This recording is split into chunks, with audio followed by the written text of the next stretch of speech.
Leo nimeona tutafakari kidogo kuhusiana na mawaziri 7 kuachwa nje ya baraza jipya la Samia Suluhu Hassan, ama katika baraza jipya la serikali ya awamu ya 6 chini ya Daktari Samia Suluhu Hassan, ambalo baraza jipya amelitangaza hapo jana, na vigogo kama 7 hivi ama mawaziri kama 7 hivi wameachwa nje ya baraza hilo la mawaziri.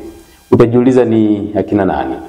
Hapa tunao mawaziri ambao kama nilivyokuambia kwamba Rais wa Jamhuri ya Muungano wa Tanzania Daktari Samia Suluhu Hassan ametangaza baraza jipya la mawaziri, ambapo zipo sura mpya na wapo wa zamani ambao wamewekwa pembeni.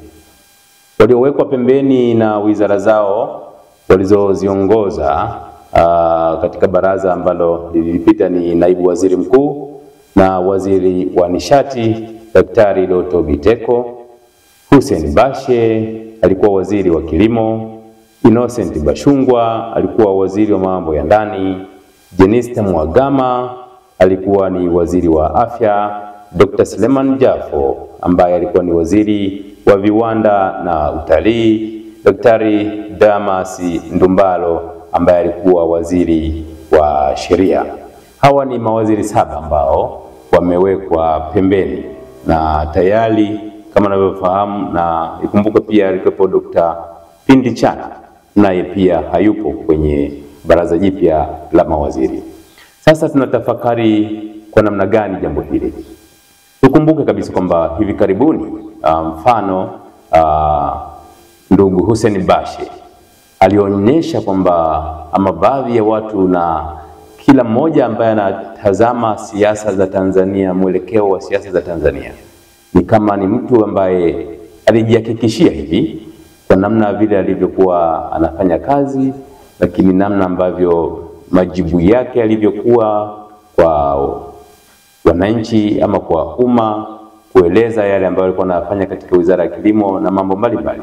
Na ikatokea kwa mfano, ikatokea swala la kuchallenge, na baadhi ya Watanzania walikuwa na challenge namna gani ama ufanisi wa swala zima la kilimo kilichokuwa ama mradi ambao ulikuwa umeanzishwa uliitwa BBT, ambapo ulikuwa unafanyika huko katika jiji la Dodoma.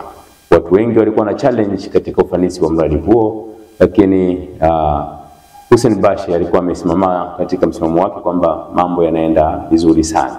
Lakini mpaka sasa hali ambayo imejitokeza, kwa mfano kama jana, watu wanatafakari imekuwaje Bashe kuondoka katika baraza la mawaziri la serikali ya awamu ya 6 ya Daktari Samia Suluhu Hassan, kutokana na hali ambayo ilikuwepo na namna vile pia rais alivyokuwa akimsifia kwa namna moja ama nyingine anapokuwa katika masuala hayo ya kilimo. Lakini twende kwa Doto Biteko. Doto Biteko kama mnavyokumbuka, kwa ni naibu waziri mkuu wa Jamhuri ya Muungano wa Tanzania, lakini kwa sasa hayumo katika baraza hili jipya la Daktari Samia Suluhu Hassan. Watu wanajiuliza kwa nini? Maswali yamekuwa mengi, na haijaanzia hapo tu. Ilianza katika swala la nafasi ya waziri mkuu. Doto Biteko alikuwa anatajwa ni mmoja kati ya watu ambao walikuwa wanapewa nafasi na umma kwamba huenda akapata nafasi ya waziri mkuu baada ya ndugu Kassim Majaliwa kuachia ngazi eneo la kugombea ubunge, kwa sababu sifa ya kuwa waziri mkuu ni kuwa mbunge wa jimbo, lakini Kassim Majaliwa aliachia ngazi. Hivyo Doto Biteko akawa anapewa nafasi kubwa sana na umma kwamba huenda akapata nafasi hiyo ya kuwa waziri mkuu, lakini haikuwa hivyo.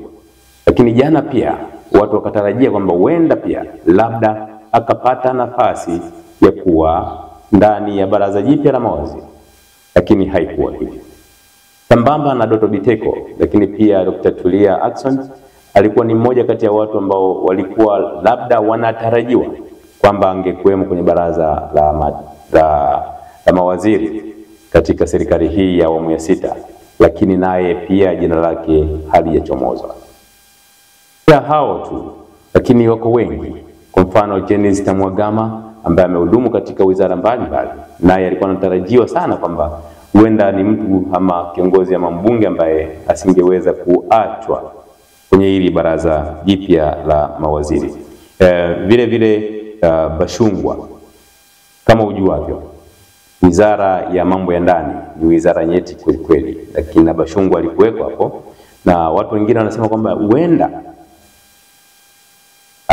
hajaweza kuchomoza kwenye baraza jipya la mawaziri kutokana na mambo ambayo yamejitokeza hivi karibuni katika nchi ya Tanzania wakati wa uchaguzi mkuu wa mwaka huu 2025. Lakini pia Dr. Pindi Chana na Damas Ndumbaro, wanasheria huyo, lakini Suleiman Jafo pia ni watu ambao watu wengi wameendelea kutafakari. Lakini tujiulize, kwa nini yote haya yanatokea? Usisahau, tukumbuke kwamba hivi karibuni baada ya uchaguzi, Chama cha Mapinduzi ama kamati kuu ya Chama cha Mapinduzi iliketi na kutoa mambo mbalimbali, ikiwemo suala la kujitafakarisha.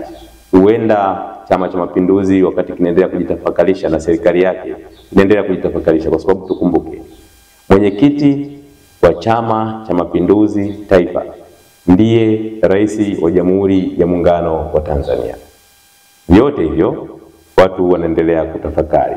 Lakini pia uteuzi wa watu mbalimbali umeleta mambo ama maneno kadhaa, ikiwemo swala la uteuzi wa Anne Wafili ambaye pia ameteuliwa kuwa naibu waziri wa elimu. Lakini aliyekuwa anatarajiwa pia kuomba huenda akawekwa labda kwenye TAMISEMI au mambo ya ndani angekuwa ni ndugu Paul Makonda. Mambo hayakuwa hivyo. Kwa hiyo watoto wa mjini wanasema kwamba Mheshimiwa Rais amechana mikeka ya watu wengi sana. Wewe unatafakari lipi ama unayotafakuri ipi katika hili baraza la mawaziri ambayo limeteuliwa hapo jana ama kutangazwa jana? Lakini kabla sijamaliza, nieleze jambo moja. Nimpongeze Mheshimiwa Rais Daktari Samia Suluhu Hassan kwa hili lifuatalo. Jambo la kujitokeza mbele ya waandishi wa habari kutangaza majina ya baraza lake la mawaziri ni jambo jema sana.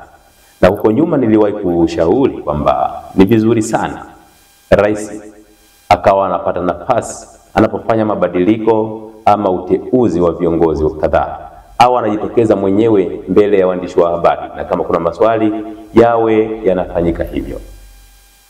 Na nilianza kushauri hivyo mapema sana, lakini baadaye nikaja kushauri tena na kueleza madhara ambayo yamejitokeza. Kwa mfano, lilijitokeza swala la Balozi Humphrey Polepole kujiuzuru kupitia mtandao, na alipohojiwa sema kwamba pia yeye aliteuliwa kupitia mitandao ya kijamii.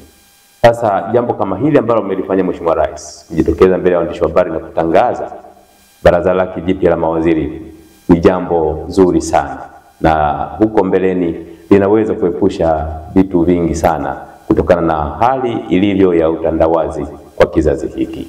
Mtazamaji, unayo nafasi pia ya kutafakari nasi kwa pamoja. Tuandikie maoni yako hapo kwenye comment section, nasi tutayasoma kwa uzuri kabisa, na tutaendelea kutafakari kwa haya yanayoendelea katika nchi yetu ya Tanzania, ikiwemo swala ama neno la maridhiano. Karibu.